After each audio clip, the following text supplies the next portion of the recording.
Yeah, you can cover up the Chiefs one. Alrighty, so we I just started press record talking with Dwight here, head coach of the Niverville Nighthawks, MJHL, out of the Manitoba Junior Hockey League. Awesome to have you on. It is fantastic. I don't know. I know the days are getting shorter, but I feel they're so much longer with these Jays games. And wow, it's amazing what sports can do to boost somebody's spirits, mental health, and all that fun stuff. And dare I say, with Niverville having a hockey team in the MJ, and I've been to the rink there, Dwight. An awesome atmosphere. So again, thanks for coming on. You're supporting the Jays jersey and everything else. We are the same age. We Yeah. remember, you're born December 7th. I'm 22nd, so it's Joe Clark Minority Government, and you just told me about remembering it from the Pearl Harbor. So. That's how it goes. I'm pretty fired up today, obviously, but yeah. Again, thanks so much for making the time. Yeah, no, thanks for having me on. Yeah, definitely. So let's just kind of start again. How did you get into the coaching business, the coaching profession, and all of that, and how you landed up being in Niverville? Yeah, no, it I think that the coaching starts it was kind of you know what, like I've got two boys Hmm.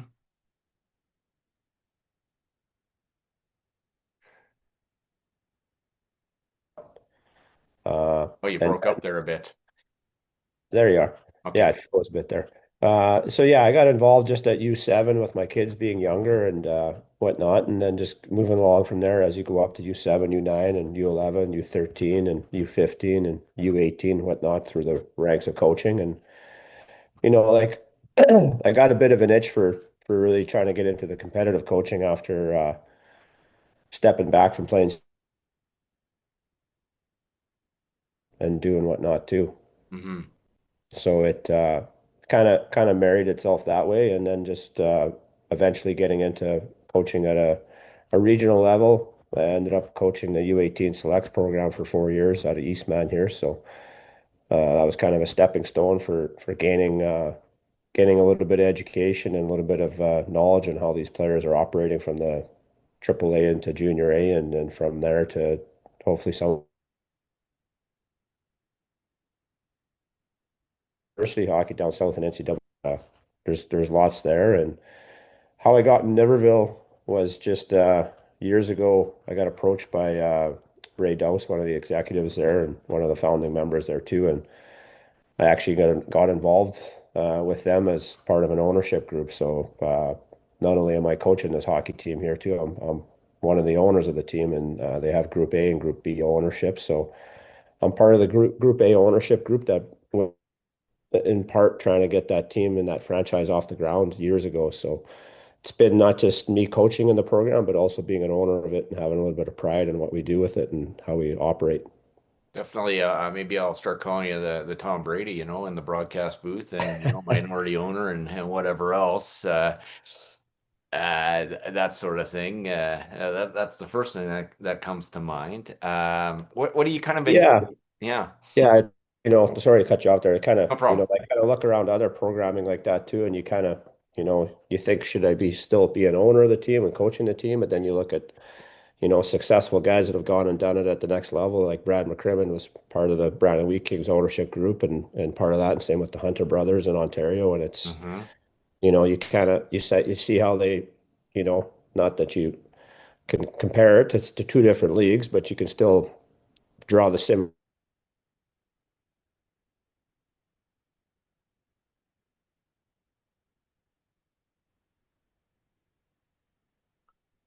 We're having a bit of internet connection, but maybe that's because it's raining outside. I'm not sure. But yes, you bring up some great examples with McCrimmon, the Hunter brothers in with the London Knights, that sort of thing. Um, you guys have really established a great culture there in Niverville. I mean, you guys are a fantastic record. Third place. You're playing Steinbach on on Friday night. I mean, it's crazy. You guys are packing out that barn and that sort of thing. What does it mean to you to, being from the beginning and then kind of seeing the evolution of the Nighthawks, if you will? Yeah, just, from the beginning, obviously it was a tough go at the beginning when the franchise first started off. It was the guys were tasked with a tall task at hand to try and put together a competitive team, and there wasn't much helping hands from the governors and the MJHL of how they want to operate and how they want to allow a new coming franchise come in and draw players. So it was a tough task at hand to draw Manitoba-born players. So it was a Hmm. lot of out-of-province players at the first couple of years, and then now where we are now into I believe year 4 here now. So it's sorry, is it year 4 or 5? It's going so quick here, but Yeah, I think it's year four. I think. yeah, year 4, you're right. And to see where we are right now, I think last year we led the Manitoba Junior Hockey League and Manitoba born players on our roster, and even this year we still got upwards probably one of the top teams of Manitoba born players here. So it's nice to have some Manitoba guys on our roster and whatnot, just to complement what they're doing and how they are operating with their programming within the province and some of these AAA programming and whatnot. But it really it's nice to have local talent on the roster and see it come from where it is now, and it into year 4 now. So it's at the beginning it was about draft and development. Now the Manitoba Junior Hockey League dropped the draft, so now it's about selling your program, and I think we're in a good spot right now with the people we have within the program, within staff, and within the community to try and sell what Niverville's about and draw players to come play here. Well, the thing with Niverville, it's very much a bedroom community to Winnipeg. You know, close commutes for the essentials, and but you guys, yeah, Hollywood's coming. You guys are getting McDonald's, hotel. I mean, it's kind of all right there. And I always make the joke when I was at Providence, I would just go down the gravel road and go to the small coffee shop, and now I'd go get a Dairy Queen Blizzard. I mean, it's just, I kid a bit, but like there's all this development that's happened here. When I interviewed Carter Spring last year, or a few months ago actually, last hockey season, he talked about how welcoming the community is and how fans just kind of embrace this team, and that's what, at the junior hockey level, those things were kind of magnified through, Humboldt, for example. But when the community has a hockey team, they're those guys, right? Yeah, and the community, I think you nailed a few things on the head there too. We're not too far out of Winnipeg for players to, if they need stuff or whatever it is, they don't feel like they're miles away from everything. Excuse me, I got a cough today here.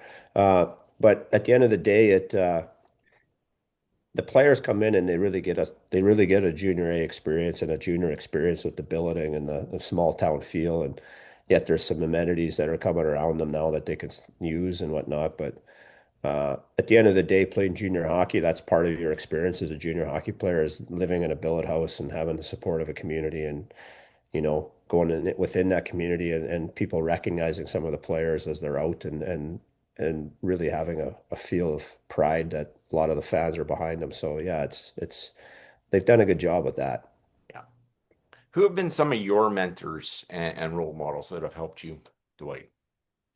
Just coming through, coaching and whatnot, like I've got a vast network of guys that I could reach out to, that I've played, junior hockey or college hockey with, and past coaches and stuff like that that you get to touch base with and whatnot. But uh, up until recently, Brad Berry was a head coach at University of North Dakota, so he was a guy that was a sounding board even when I was at AAA Eastman and moving on to junior A hockey, and just getting particulars on how they run their programming and what they do in certain situations and how they handle their players, and you know, how they treat their players and whatnot. And, obviously Brad was let go last year. So, even moving along here with the new head coach at University of North Dakota, Dane Jackson, I'll be heading down there tomorrow just to, my yearly trip down to University of North Dakota, and how they operate and how they treat their staff and how they run things is kind of, where I kind of get a little bit of my stuff from. And then, obviously with, like I said, there's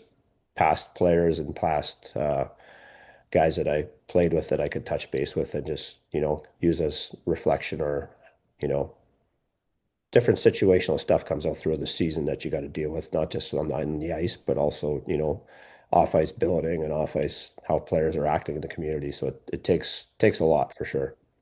Yeah, most definitely, right. And that's the thing. I know it. I'm sure a lot of people do, but maybe there's some. It's more than just the 2.5 hours on the ice, especially in today's day and age, right? It kind of encompasses the emotional, the mental, and kind of all the, making sure all the needs are met of the player and everything. So, um, it can all kind of go well. Yeah, yeah, for sure.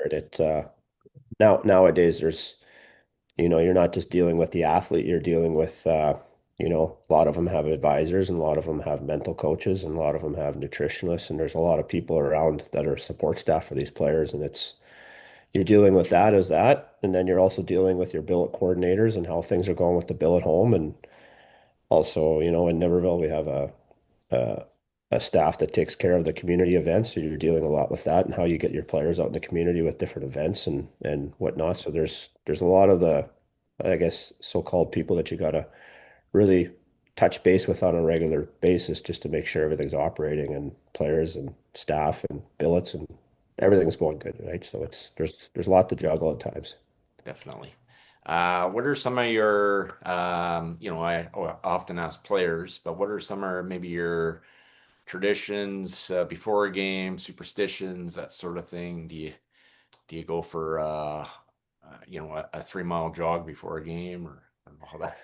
Yeah, no, like as a player, you have a lot of those superstitions, but I think as a coach, I guess they're really not superstitions, but they're just how you prep and how you get yourself ready for the game. And, getting obviously, not only the players there 2 hours before a game, but the coaching staffs are there 2 hours before a game. And, usually on game days, we do power play, penalty kill meetings in the morning before our morning skates. And then we get on to our morning skate and get through our day and whatnot. But just, prior to games, just, you're chatting with your coaching staff and just understanding, making sure we got our finger on what's happening with the opposing team and how they're operating and what we do well as well. So I guess there's not a lot of superstitions, but on a daily basis for games, we're just for us it's constant communication on how we're gonna play tonight or how we got to defend and all that stuff.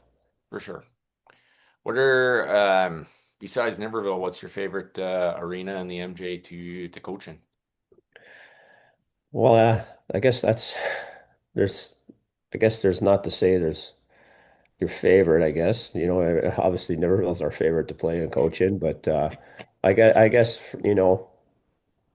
for us, we're in the division with Winkler and Steinbach and Portage and whatnot. I would think Portage is a nice rink to get to. It's Mhm. that or even Dauphin. Obviously Steinbach's always going to be on people's number one list too, but I think there's some nice rinks in the league that you can get to, and some of those places they're nice to get to and coach in for sure. Yeah. Good, good. Yeah, I know. I grew up in Verdon, so I know what I used to skate in and what it is now. Yeah, and I've always liked Portage, so I tend to agree with that.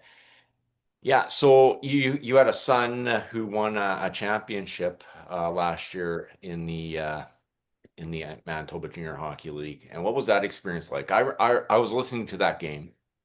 And what emotions are going through Dwight's Hirst's mind during that game? Yeah, it obviously our playoffs were cut short last year, losing in 6 games to Winkler, and then you know, after that series was done, it was the so-called coaching hat was left at the rink, and then it was full dad mode, right? So you're there and you're supporting and you're watching, and yeah, it was a roller coaster for sure for that, last portion where they went through the playoffs and made it to Dauphin and made it to Game 7, and then eventually won the Turnbull Cup and represented Manitoba at the Centennial Cup, and just the experience of going through that just with my own kid just really I think there's a lot of things you can draw from that. Just you know into our programming this year with Niverville, just on how the grind went for them, and the highs and lows and the ebbs and flows and whatever you want to call it. It really was a roller coaster ride. As a dad, you're supporting your son, and you think you're going to win this night, but you don't win, and then you don't win, and then all of a sudden it goes to game seven, and everyone knows in game sevens anything can happen. So I was happy that for their success they had last year with him and his hockey team, and winning a Turnbull Cup and whatnot, and being there to support them. But from the dad point, you're really happy for your son's success, and then even as a coach, you're drawing from just how that process went, and how it's every second day or every third day you're going, and it's getting to the Centennial Cup and playing in the Centennial Cup. I went and supported them at the Centennial Cup the entire time there, just to see how that process was too. So there's lots from being a dad and being a coach that really I drew out of that. Yeah, because it's definitely a grind. We talk about the NHL playing till June. I mean, those guys are playing till Mother's Day or just past, almost Yeah, Victoria yeah, Day. it's My it's word. basically mid-May, right? So by the Yeah. time you start playoffs in roughly third week of March, there end of March, you're basically into about a 10-week, 12-week grind there. So it really puts the emphasis on not only your conditioning as a team, but your mental fortitude and how you approach things and move forward with it, right? Yeah. Well, yeah, exactly, right. Yeah, it's in the hockey world, maybe it's obviously preparing for life after hockey and that sort of thing as well, right? So that's just maybe the sample size of it. Yeah. You own a construction company, and so how do you take some of those things from the construction company onto the ice and Well, implement that? yeah, I know my guys on the program here on the team that sometimes I have a lot of similarities between, obviously owning a construction company, I'm a ticketed journeyman carpenter by trade, and when I graduated from university, I got a teaching degree as well for physical education. And there's a lot of things that draw from, a teaching degree and a carpentry background and a construction background that you got to put together on a hockey team. So, Mm. there's a lot of similarities from, how do you build a house from foundation to finishing to everything, right? So, when we always joke about it, and I joked about it last year at our gala dinner, just about how, putting a hockey team together, you spend many months putting your foundation in, and it gets buried and nobody sees it, but there's a lot of work that gets put into a hockey team off the ice, and what we do and how we do things that gets buried in the dark, right? That nobody sees, and they only see the games. And we joke about it, right? Like you got your certain personalities on your team, and anyone that's been on a job site or been through a build of a house, there's certain trades that come in and do their stuff, and electricians come in, and plumbers, and everybody's got to get in there and do their thing, and everyone's got a job, and everyone's got a specific task to how this blueprint gets put together and how it gets finished out. And we always joke about it too, right? Like you know, on teams you need characters and need some character too, right? So, we always laugh like, well, how many times has a guy been working in a house and the tin bashers show up and it's loud as can be, right? And the job site's going crazy because it's too loud. And it's like, well, you need those guys on your hockey team too, right? So there's a Hmm. lot of similarities you can draw from construction to hockey to teaching and all that stuff. That it all kind of comes together pretty well. Yeah. Well, that's exactly it, right? You need the third liners, you need the fourth liners, you need the bangers, the crashers. You know, Yeah. Yeah. Not everybody can be the so-called, the guy that comes in at the end and does the painting and gets the recognition at the end, and the guy that comes and finishes off and Mhm. does the trim work and Yeah. is the finisher, right? So there's a lot of magnitudes that go into it. Mhm. No different than a hockey team. It's you got to have a little bit of this and a little bit of that, and it's how you put that puzzle together at the end of the day that makes it right. Yeah. No doubt, no doubt. Is there a particular game that you've coached since you've taken the reins there that has kind of stood out to you? A memorable one that you'll never forget? Yeah, I think there's a couple, you know what I mean? Like I know last year the game for me last year, that was something that said something about our hockey team, that we knew we had something was, we were losing 4-1 going into Wayway last year in the third period. And then just, you know, the attitude coming in after the second period and kind of laying into the team about how we're down, but we're not out. And, we're not losing today. And it was just, a few choice words were said in between rooms there and whatnot. And the guys got the message and they came out and we ended up winning that game 5-4 and Hmm. scored four third period goals. And I just thought that was a kind of for us, it was kind of like a not so-called turning point, but just kind of a shift in mental approach and a shift how we approach things and a shift in how if you really want to put the work in and match it with the talent we had, it was a game that I thought was a big game for us. It was just a regular season game before Christmas, but for me, it was a game as a coach that you looked back and go like that game kind of set the tone of, like we got to keep pushing for 60 minutes, not even though you're down after 40 doesn't mean you're down and out, right? So Right. It ain't over till it's over, as we saw last night, right? yeah, yeah. It just isn't. I mean, Yogi Berra coined that phrase years ago, but we don't have to look any farther than even Cole Perfetti at 1.6. Yeah, So, yeah, totally right. see him a few weeks ago. We're like, hey, surprised you have to pay for anything in this town. He was paying for his parking. Um, Yeah, and you can even go as far as even the Broncos and Giants the other night, right? Like unreal, yes, right? So unreal. Yeah, I know. I kind of thought, okay, that game's up for, and it's like, what just happened here? yeah, and it really, coaching in those type of games and being a part of stuff like that, it really shows why you want to be in the coaching game, right? It's Hmm. you're emotional from one point to the next, and there's a lot of good to take out of those games. Hmm. Yeah, no doubt.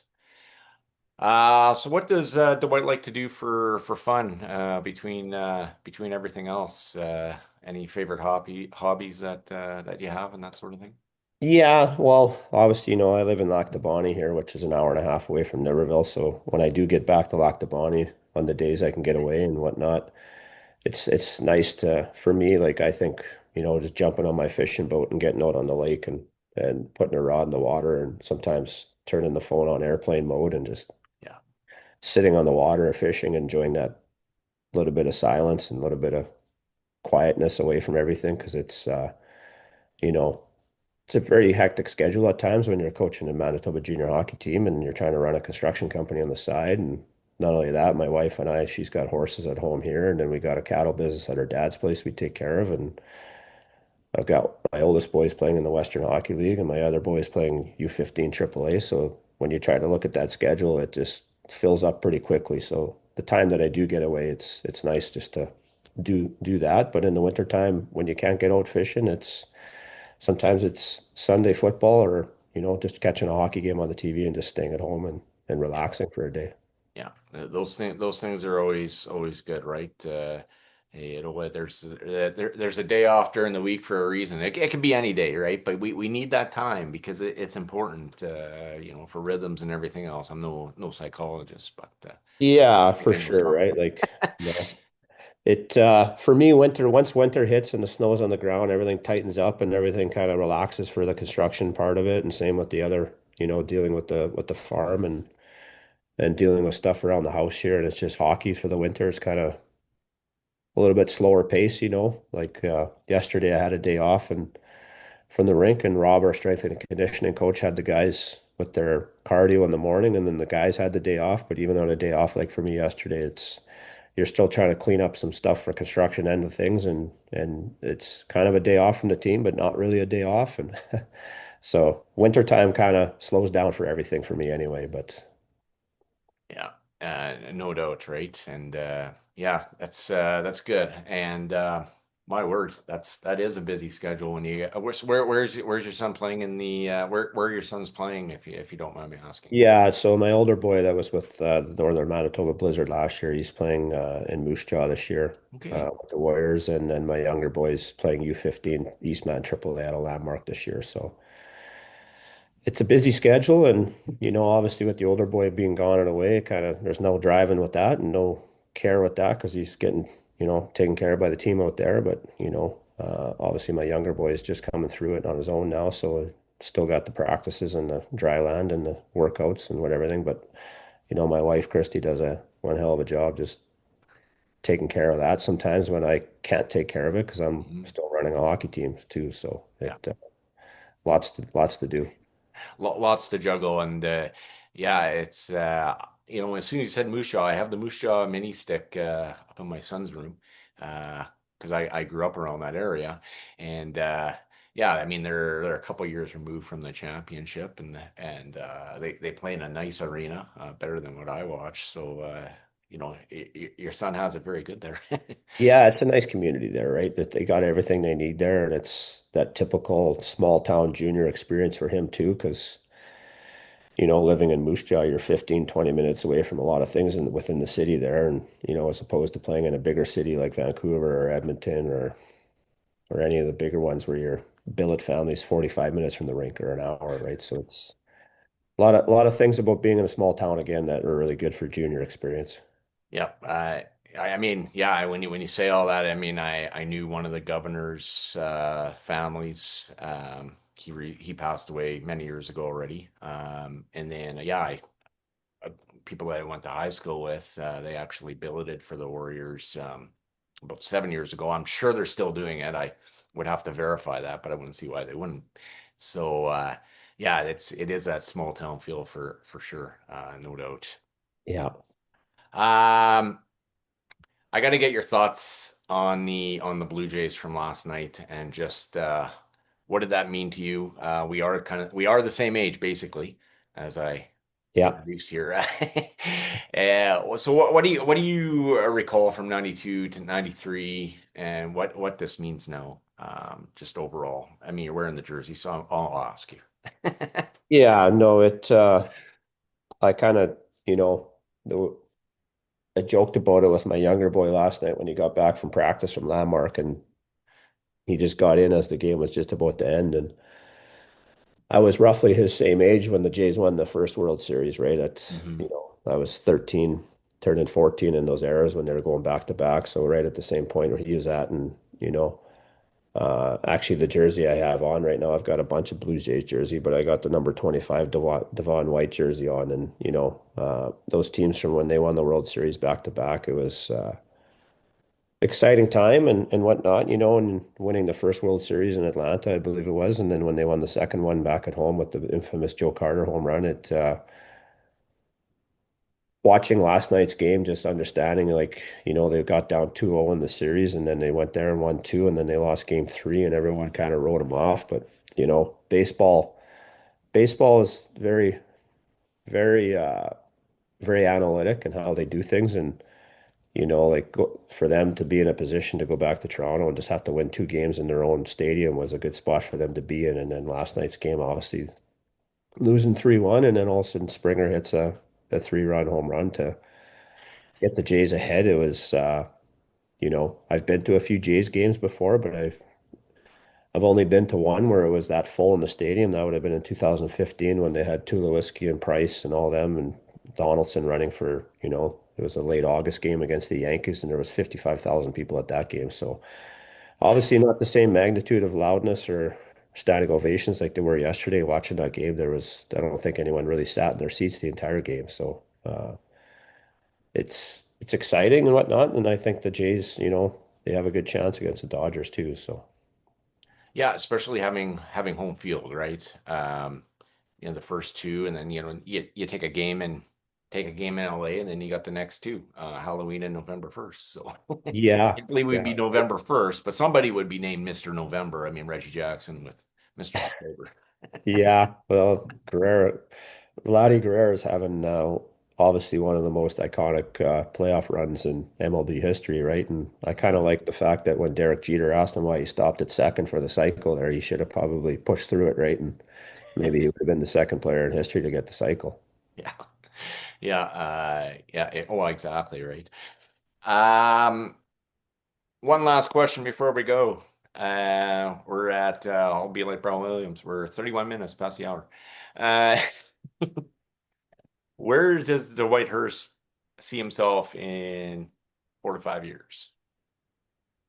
Yeah, that's a tough one too, right? Like you kind of. envision yourself wanting to get on to coaching down the road, but at times, sometimes staying where you are at moments is probably not as bad either because it's you know, I'm pretty sure the other coaches in this league, the other head coaches that are on other teams probably feel the same way too, right? You're one of 13 guys in the province that gets to head a junior A team in this province, so it's not a bad place to be, but sometimes moving along isn't always greener than some people think, right? Like it's moving on to the Western League or stuff like that. It's I kind of look at moving up like that. It's you got to be at the right timing and the right spot. Like even when I stepped into Eastman, there was a right timing there was a coaching change, and then even coming into Niverville, there was a coaching change. So I think there's a lot of unpredictability in the jobs we have at this level, and even on the next level, there's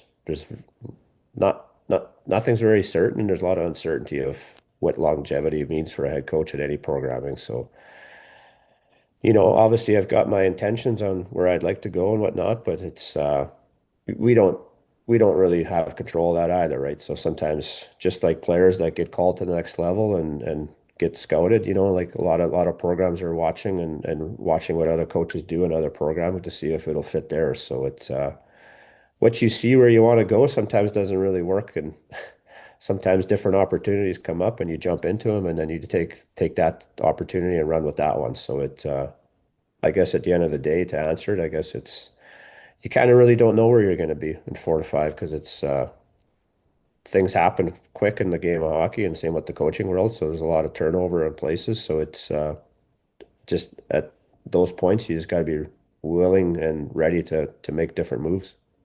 Yeah, totally agree, right? And it's amazing how some of these, like I was trying to think of maybe some of the coaches we've seen some guys come to the Wheat Kings, and I'd have to look it up, but they last a year, okay, then they go back or what have you, right?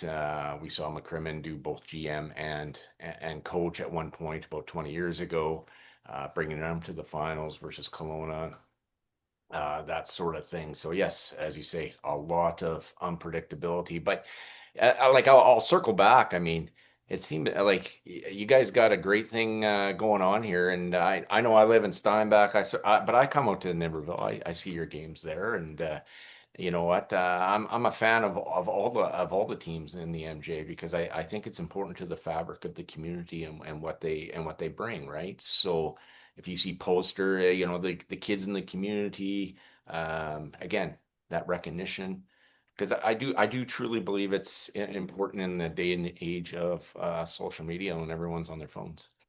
Yeah, and then like even when we first started this program back before they played their first Nighthawks game, it was what do we want to be about and how do we want to do things? And it's, end of the day, being a coach or an owner of a team or being a part of a program like anything in junior hockey, I kind of look at it from a different side probably than most. It's you're going to have your players that come through your program and move on to the WHL or the NCAA or CIS and whatnot, and you're going to have your banners and your alumni and whatnot. I kind of look at it at a different spin where, some of the guys that don't have that success to the next level and whatnot, and how do they, how was their experience playing junior hockey? And, some of them don't move on to the next level, but they take on life and they get married and they have kids. And then, we haven't seen it yet because we're a young franchise, but how are they going to have those conversations with players or families or other people that are thinking about coming to Niverville and being a Nighthawk, and how do they represent us, right? And we want to make sure that not only we have really good hockey players in our programming here, but at the end of the day, we want to have better people and turn some of these young boys into young men and having some responsibility and understanding that it's life away from the game and whatnot is just as important or more important than even being on the ice, right? So building that stuff. And end of the day, in any kind of program right now in the world we live in with no draft, it's players talk, families talk, and they're the ones that sell it, right? Like it's no different being in business. If you don't advertise, sometimes your best advertisement is word of mouth. So word of mouth for us as a franchise right now is that's where we're really focusing on how do we treat everything from billeting to families to everybody, right? And you're not going to make all your players happy. Sometimes players want out and some players get traded and some don't make it. And you're never going to please everybody, but if you look at the entire scope of it, you're trying to do your best to please everybody, but you're never going to please everybody. So you can't really, you know, dwell on some of it, but you got to take your learning lessons from those ones that you didn't succeed and fulfill their part of their experience here. But you got to take away what could we do better next time for some of that stuff that we can add to the next players. Hmm. Yeah, and that's what I had a buddy of mine. He always he told me years ago in the NFL they don't draft players, they draft people, and that could be the same. And that's the same thing when it comes to even at the junior level. I ran into an old some parents, Bradley Schoonbart's parents, at the game on Saturday here, and they're like, "Hey, we got to check out the facility." He's looking at the banners, and Bradley's a stand-up guy. He's even on the late night with Smitty Page, and you still have those relationships. Again, stand-up guy in the community and on the team, and it's been many years ago, but again, establishing the foundation that has led to the success here in Steinbach. So I think you guys are definitely on the same track. I know I've talked to Claire on multiple occasions as well. So it's awesome to see, truly. Yeah, yeah, and that's, back to what you mentioned before about house building to building hockey teams. It's the foundation. A lot of people, it makes up 25% of your project costs, but it also makes up 25 to almost 100% of your outcome at the end, right? If your foundation's not right in any kind of house building, your house isn't very good. And if your foundation's not right in your program, then your program's not good. So there's a lot of things that get buried and a lot of stuff that people don't see away from the rink because they just show up to a hockey game, but there's a lot of things that happen behind and below that people don't see. Hmm. Yep, exactly. Well, we've come to the end of our time. Although I always say we can always have a part two.